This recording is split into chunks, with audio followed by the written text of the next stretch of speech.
Allahumma sholli wa sallim wa barik ala nabiyyina Muhammadin wa ala alihi wa ashabi ajma'in. Rabbi shrah li sadri wa yassir li amri wahlul 'uqdatam min lisani yafqahu qawli, amma ba'd. Ma'asyiral muslimin rahimakumullah. Marilah bersama-sama kita sanjungkan rasa syukur kehadirat Allah Subhanahu wa ta'ala atas limpahan nikmat, rahmat, taufik dan hidayahnya. Bersama-sama sampai saat ini kita bisa menjalankan di antara ibadah yang disyariatkan oleh ajaran Islam oleh Allah Subhanahu wa ta'ala, yakni ibadah puasa di bulan Ramadan. Ma'asyiral muslimin rahimakumullah. Marilah kita syukuri bahwa kita ini menjadi muslim, menjadi orang yang beragama Islam, mengikuti syariat Islam dalam kehidupan kita.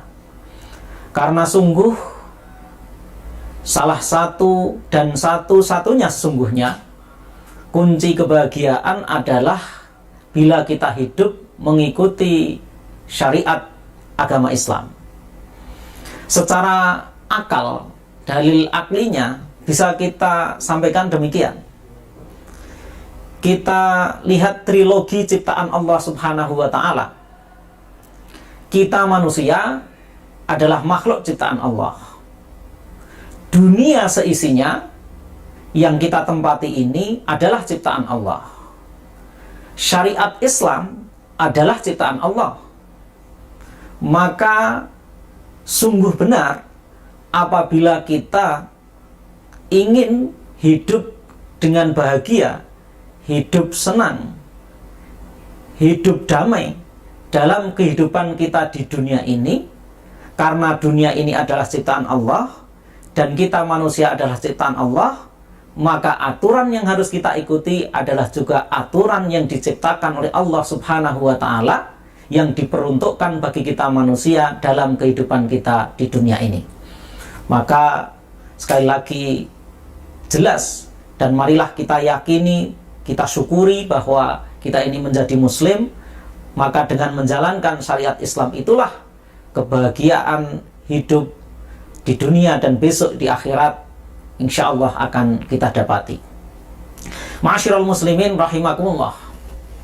Di antara ciri ajaran Islam yang dengannya maka kita mendapatkan kebahagiaan dalam kehidupan kita adalah apa yang diistilahkan dengan istilah prinsip tawazun, prinsip keseimbangan dalam hidup. Ada beberapa nas yang bisa kita sampaikan yang menunjukkan bahwa Islam mengajarkan tentang prinsip tawazun, prinsip keseimbangan dalam kehidupan ini. Yang pertama, ada prinsip tawazun, prinsip keseimbangan saat mencari kebahagiaan di dunia dan akhirat. Islam mengajarkan kepada kita semua dalam salah satu ayat di dalam Al-Quran. Allah Subhanahu wa ta'ala berfirman, "Wabtaghi fima atakallahu daral akhirah wa la tansa nasibaka minad dunya." Dan carilah pada apa yang telah Allah berikan untukmu di kampung akhirat, wala tansa nasibaka minad dunya, tapi jangan engkau lupakan bagianmu di dunia. Maka Islam mengajarkan prinsip seimbang, mencari kebahagiaan akhirat dan kebahagiaan dunia. Yang kedua, ada juga nas yang menggambarkan, menunjukkan bahwa di antara prinsip yang diajarkan oleh Islam adalah prinsip tawazun, keseimbangan itu, yaitu dalam hal bersedekah, berinfak. Ada ayat Al-Quran yang mengajarkan kepada kita semua prinsip keseimbangan dalam berinfak, dalam bersedekah itu. Allah Subhanahu wa ta'ala berfirman dalam Al-Quran, "Wala taj'al yadaka maghlulatan ila unuqika wala tabsudha kullal bast." Wala taj'al yadaka maghlulatan ila unuqika, dan jangan engkau jadikan tanganmu terbelenggu di lehermu, gambaran orang yang kikir. Wala tabsudha kullal basti, tapi juga jangan engkau panjangkan sepanjang-panjangnya. Jadi tidak kikir tapi juga tidak boros. Prinsip keseimbangan. Bahkan teknis bagaimana seseorang berdoa memohon pada Allah Subhanahu wa Ta'ala, juga Islam mengajarkan prinsip keseimbangan ini. Dalam Al-Quran ada ayat yang berbicara tentang hal ini. Allah Subhanahu wa Ta'ala berfirman, "Wala tajhar bisolatika wala tukhafit biha wabtaghi baina dzalika sabila." Jangan engkau keraskan saat engkau berdoa memohon pada Allah. Wala tukhafit biha, tapi juga jangan engkau menyembunyikannya. Jadi di tengah-tengah, prinsip keseimbangan. Itu diantara beberapa nas dalam Al-Quran yang bisa kita dapati sebagai bukti bahwa di antara prinsip ajaran Islam adalah prinsip keseimbangan. Ma'asyiral muslimin rahimakumullah. Begitu juga kita manusia. Manusia ini memiliki setidaknya, ada yang mengatakan 3 unsur dalam kehidupan. Maka apabila kita pengen bahagia hidup kita, pengen senang hidup kita, kita harus memperlakukan 3 unsur dalam diri kita sebagai manusia dalam kehidupan ini secara seimbang. Unsur manusia dalam kehidupan ini terbagi menjadi 3, yaitu yang pertama adalah jasad, jasmani, yang kedua akal, pikiran, yang ketiga ruh atau jiwa. 3 unsur ini melekat dalam manusia, yang ketiga-tiganya memiliki kebutuhan sendiri-sendiri. Maka kebutuhan jasad, kebutuhan akal, kebutuhan ruh itu perlu diberikan secara seimbang bila kita ingin hidup kita ini menggapai kehidupan yang menyenangkan, yang membahagiakan. Ma'asyiral muslimin rahimakumullah. Ada istilah ghidha, santapan. Maka jasad, akal, pikiran, ruh, jiwa juga memiliki santapan itu. Ketiga-tiganya perlu diberikan secara seimbang antara ghidhaul jasadi, ghidhaul aqli, dan ghidhaul ruhi. Marilah kita perhatikan satu persatu. Ghidhaul jasadi, santapan jasmani. Ada beberapa hal yang perlu diberikan kepada jasmani kita dalam kehidupan kita di dunia ini, dan dalam memberikannya pun prinsip keseimbangan ini perlu diperhatikan agar kita mendapatkan kebahagiaan, kesenangan dalam kehidupan kita di dunia ini. Apa saja ghidhaul jasad itu? Yang pertama, badan kita itu membutuhkan santapan apa yang disebut sebagai at-ta'am, makanan. Yang kedua adalah asyarab, minuman. Sengaja kita jadikan satu bagian 2 item ini antara at-ta'am dan asyarab karena kurang lebihnya sama kita membahasnya. 2 hal ini, at-ta'am wasyarab, makanan dan minuman itu adalah sesuatu yang diperintahkan oleh Allah Subhanahu wa Ta'ala untuk kita konsumsi dalam kehidupan kita di dunia ini. Bukan hanya dibolehkan, tapi kita ini diperintahkan untuk makan dan minum. Wa kulu washrabu, dan makanlah kalian semua dan minumlah kalian semua. Kulu, ishrabu, itu dalam bahasa Arab disebut sebagai fi'il amr, kata kerja perintah. Jadi kita ini diperintahkan untuk makan, diperintahkan untuk minum oleh Allah Subhanahu wa Ta'ala. Tetapi makan dan minumnya diatur secara seimbang. Maka tidak hanya diperintahkan untuk makan dan diperintahkan untuk minum, Allah memberi batasan makan dan minum kita itu dengan wala tusrifu, dan janganlah kalian melampaui batas. Jadi makan dan minum itu adalah kebutuhan jasad kita, santapan jasmani kita. Bila kita menginginkan kehidupan kita ini membahagiakan, maka diberikan makanan dan minuman untuk badan kita itu secara seimbang. Berlebihan, israf, itu juga ada 2 macam. Biasanya kita membayangkan yang namanya israf itu hanya 1 macam, yaitu berlebihan terlalu banyak. Padahal sebetulnya berlebihan itu ada dua macam. Berlebih-lebihan karena terlalu banyak dan berlebih-lebihan karena terlalu sedikit. Terlalu sedikit itu juga berlebihan. Maka Islam mengajarkan seimbang, tengah-tengah. Maka kata Rasul, khairul umuri awsatuha. Sebaik-baik urusan adalah yang di tengah-tengah. Maka makan dan minum juga demikian. Ada orang yang berlebih-lebihan karena kebanyakan makan. Tidak membuat bahagia, tidak menyenangkan dalam kehidupannya. Sebaliknya ada juga yang terlalu sedikit makannya. Itu juga tidak membahagiakan, tidak menyenangkan bagi kehidupannya. Maka sebetulnya konsep puasa di bulan Ramadan ini juga menjadi bagian dari bukti prinsip tawazun, keseimbangan dalam ajaran Islam. Sebagiannya tentang makan dan minum itu. Masyiral muslimin rahimakumullah. Berikutnya terkait dengan at-ta'am wasyarab, makanan dan minuman ini juga ada prinsip agar makan dan minum itu memakan hal yang halal dan thayyib, yang halal dan yang berkualitas. Halal juga ada dua macam. Halal itu ada halalun lidatihi, ada halalun lisababihi. Halalun lidatihi adalah halal yang memang barangnya itu adalah barang jenis yang halal. Kita tahu ada makanan, ada minuman yang halal, ada makanan, ada minuman yang haram dari jenisnya. Tapi tidak cukup itu. Untuk urusan makan dan minum ini juga kita perlu memperhatikan urusan kehalalannya dari sisi halalun lisababihi. Halal dari sebab cara memperolehnya. Karena bisa jadi secara bahan, secara materinya dia halalun lidatihi, tetapi karena cara memperolehnya bertentangan dengan syariat Islam, maka jatuhlah materi, bahan makanan, bahan minuman yang sesungguhnya halal itu menjadi haram karena sebab cara memperolehnya. Secara guyonan kadang ada yang mengatakan bisa jadi daging ayam itu haram. Ayam kok haram? Bisa jadi haram kalau daging ayam itu cara memperolehnya dengan menangkap ayam milik tetangga, tidak bilang-bilang. Ada tetangga diajak makan bareng, ayo makan di rumah saya. Ngapa kok ngajak-ngajak makan?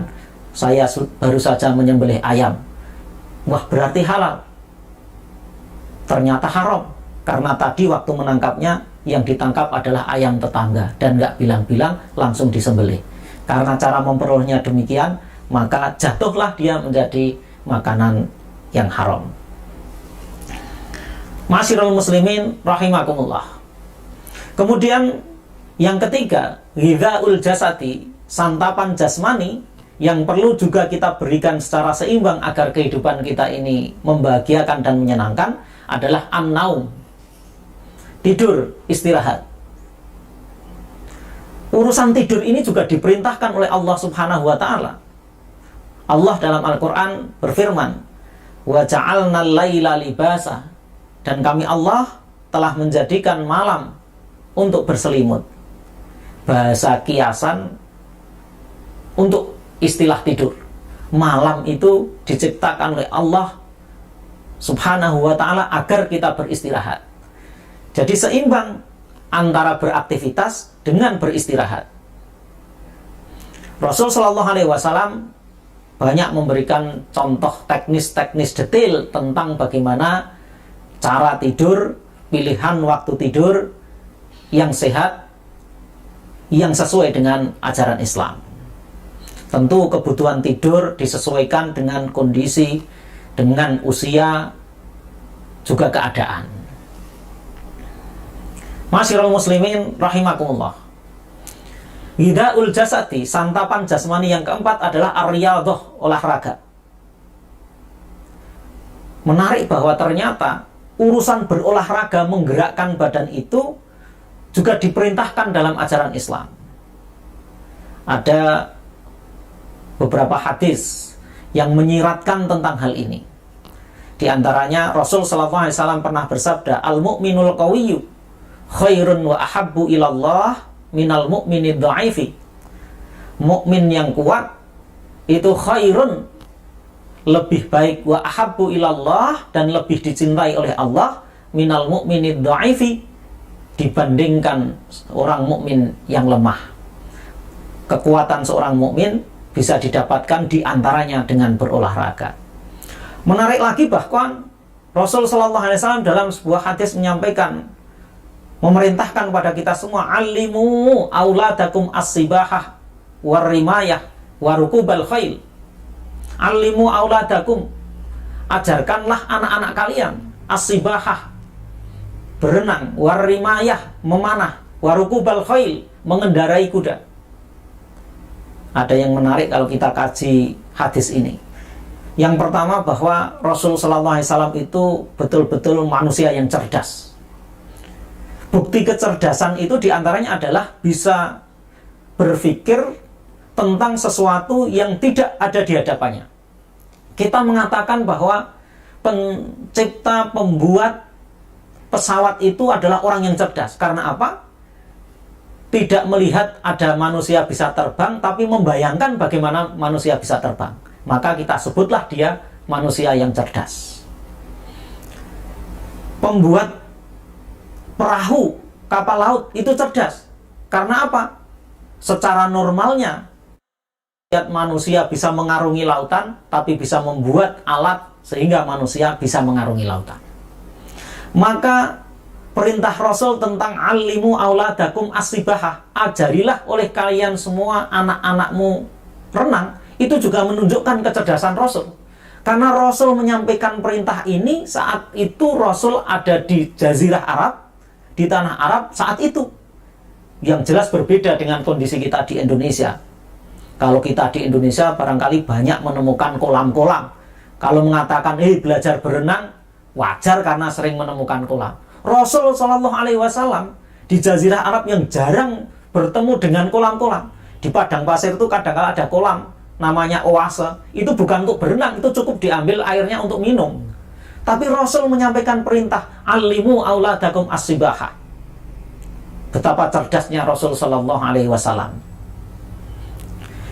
Menarik lagi, kalau kita perhatikan pilihan Rasul Shallallahu Alaihi Wasallam memerintahkan kepada kita semua umatnya untuk mengajari anak-anak kita olahraga itu adalah as-sibahah warimayah, berenang dan memanah. Berenang dan memanah itu menggambarkan dua hal yang dibutuhkan dalam olahraga, yaitu prinsip power and accuracy, kekuatan dan ketepatan. Setiap olahraga membutuhkan power and accuracy. Maka berenang dan memanah ini merupakan olahraga yang menyimbolkan dua hal itu. As-sibahah, berenang, itu gambaran olahraga yang membutuhkan kekuatan. Perlu kuat ototnya, perlu kuat nafasnya. Itulah as-sibahah, berenang. Ar-rimayah, memanah, itu adalah gambaran olahraga yang membutuhkan ketepatan. Jadi orang memanah itu kan bagaimana bisa mencapai sasaran dengan tepat. Dua olahraga ini menggambarkan tentang power and accuracy yang dibutuhkan di setiap olahraga. Mau dia sepak bola, mau dia bulu tangkis, mau dia bola voli, dan lain sebagainya. Di tiap olahraga itu butuh power and accuracy, kekuatan dan ketepatan. Bisa kita bayangkan kalau ada orang ngobrol tentang pertandingan sepak bola. Wah, pemain itu hebat. Kenapa? Tendangannya keras. Tendangan keras saja tidak cukup. Kalau keras tapi tidak tepat. Keras terus tapi tidak pernah pas gawang. Tidak pernah gol gitu. Atau orang berbicara tentang orang yang main bulu tangkis. Wah, dia hebat. Kenapa? Pukulannya tidak pernah keluar, tapi pelan terus. Ya, tidak cukup itu. Olahraga itu butuh dua hal, power and accuracy. Yang itu disimbolkan pada olahraga as-sibahah warimayah, berenang dan memanah. Masyiral muslimin rahimakumullah. Tentu untuk olahraga ini juga perlu prinsip tawazun, keseimbangan, memperhatikan kondisi, memperhatikan usia, memperhatikan kondisi badan, memperhatikan waktu, dan sebagainya. Kemudian yang kelima, ghidhaul jasadi, santapan jasmani kita adalah az-zawaj, nafsu seksual. Di sini semakin terlihat lagi bahwa Islam mengajarkan prinsip tawazun. Islam mengajarkan syariat nikah sebagai sarana untuk menyalurkan nafsu seksual manusia. Nikah ini adalah jalan tengah, wasat, di antara ekstrim yang satu jor-joran menyalurkan nafsu seksual secara membabi buta, sementara ekstrim di seberangnya mereka yang sama sekali nafsu seksualnya tidak disalurkan atau berperilaku selibat. Maka Islam memberikan jalan tengah, disalurkan tetapi dengan pernikahan. Ini adalah prinsip tawazun terkait dengan ghidhaul jasadi, santapan jasmani yang kelima, yaitu az-zawaj, nafsu seksual. Yang keenam, ghidhaul jasadi, santapan jasmani kita adalah al-libas, pakaian. Pakaian itu fungsinya tidak hanya dari sisi kesehatan saja. Secara jasmani dari sisi kesehatan untuk melindungi badan, tapi secara rohani fungsinya adalah menutup aurat. Dan untuk hal itu juga perlu kita mengedepankan prinsip keseimbangan. Masyiral muslimin rahimakumullah. Unsur yang kedua dalam manusia, dalam kehidupan kita ini adalah akal, pikiran. Maka akal pikiran juga memerlukan santapan, ghidhaul aqli. Apa itu ghidhaul aqli? Santapan akal itu. Santapan akal adalah ilmu. Maka akal kita ini perlu diberi santapan ilmu dengan beraneka macam ilmu. Dan yang namanya ilmu itu tergantung bagaimana kita memanfaatkannya. Jadi tentang ilmu itu besok di akhirat yang ditanyakan itu bagaimana kita mengamalkannya. Karena pada prinsipnya ilmu itu netral, tidak ada ilmu baik, tidak ada ilmu buruk, ilmu baik semua. Karena menjadi baik dan buruk tergantung bagaimana kita memanfaatkannya. Saya sering menyampaikan ilmu pencuri, ilmu bagaimana cara mencuri, itu menjadi baik kalau kita gunakan agar kita tidak kecurian. Ilmu mencuri itu menjadi buruk kalau kita gunakan ilmu itu untuk mencuri. Karena saya pernah mendapatkan ilmu tentang mencuri itu yang kalau kita manfaatkan dengan benar justru menjadi ilmu yang baik, yaitu tentang bagaimana hindari kita ini kecurian sandal sepatu saat berada di tempat umum, umpamanya di masjid. Saya pernah mendapati ilmu ini justru dari yang awalnya adalah tukang mencuri sandal dan sepatu di masjid. Ternyata untuk menghindarinya sederhana. Kata teman saya itu, agar kita tidak kecolongan sandal atau sepatu di tempat umum itu, kalau melepas sepatu ikuti sunnah Rasul, copot dari yang sebelah kiri dulu. Kalau sudah copot yang kiri, jangan dilepas yang kanan. Untuk apa? Jalan ke pintu lain yang agak jauh, baru dicopot yang kanan. Maka insya Allah dijamin tidak akan dicolong, tidak akan dicuri. Karena apa? Tidak mungkin sebaik apapun sepatu atau sandal kalau hanya sebelah kok dicuri. Karena yang nyuri nggak bisa jual kalau hanya sebelah. Nah, ilmu itu adalah santapan akal. Kalau kita semakin seimbang memberikan santapan bagi akal kita, maka insya Allah kehidupan kita akan membahagiakan. Yang ketiga, bagian dari manusia adalah ruh, jiwa. Maka ruh ini juga perlu santapan. Disebut sebagai ghidhaur ruhi, santapan jiwa. Apa santapan jiwa atau ruh ini?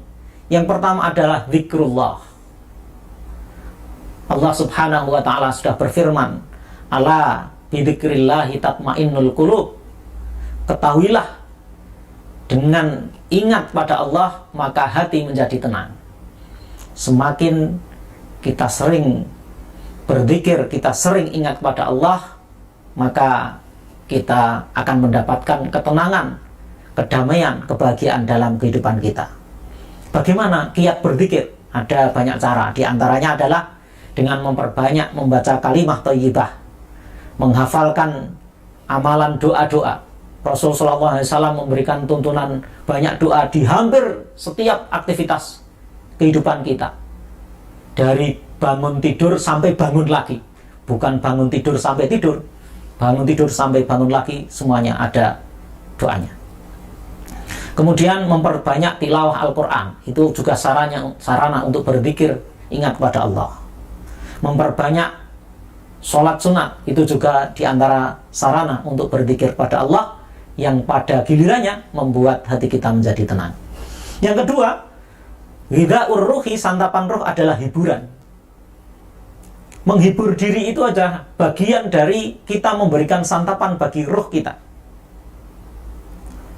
Sejauh hiburan yang kita buat untuk memberikan santapan bagi jiwa kita itu tidak bertentangan dengan syariat agama, maka hiburan itu bahkan bisa bernilai sebagai amal solih.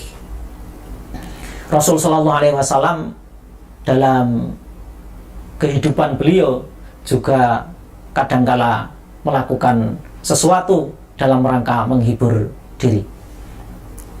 Masyiral muslimin rahimakumullah, di bagian akhir marilah kita berintrospeksi pada diri kita masing-masing. Karena secara rata-rata manusia kita ini, sensitivitas kepekaan kita terhadap kekurangan santapan bagi 3 unsur dalam diri kita itu ternyata berbeda. Biasanya secara rata-rata kekurangan ghidha'ul jasadi, kekurangan santapan jasmani itu mudah sekali untuk dirasakan. Kita ini berpuasa, menahan tidak makan, tidak minum, tidak berhubungan suami istri dari terbit fajar sampai matahari tenggelam, langsung terasa bahwa santapan bagi jasmani kita ini berkurang. Berbeda dengan ghidha'ul aqli, santapan bagi akal kita ini. Rata-rata kita baru merasakan bahwa akal kita ini kurang diberikan santapan itu saat menghadapi masalah yang kita tidak bisa menyelesaikannya. Motor mogok, tidak bisa mencari jalan keluar untuk menghidupkan motor kita yang mogok. Baru terasa bahwa ternyata akal kita tidak mendapatkan asupan tentang bagaimana ilmu mesin motor. Baru terasa, sehari-hari nggak pernah terasa itu. Padahal sebetulnya kita kekurangan santapan itu. Lebih-lebih urusan ghidha'ur ruhi, santapan rohani kita. Kita jarang sekali terasa bahwa sebetulnya ruh kita ini jarang kita berikan santapan. Maka kalau kita pengen kehidupan kita ini membahagiakan, kepingin kehidupan kita ini menyenangkan, fid dunya wal akhirah, marilah kita berikan 3 unsur dalam diri kita, yaitu jasmani, akal, dan ruh jiwa kita itu secara seimbang. Barangkali itu yang bisa kami sampaikan pada kesempatan kali ini. Tentu tidak sempurna, banyak salah dan kurangnya serta khilaf, mohon dimaafkan. Akhiran, al-afu minkum wallahu a'lam bissawab. Billahi taufiq wal hidayah. Fastabiqul khairat. Assalamualaikum warahmatullahi wabarakatuh.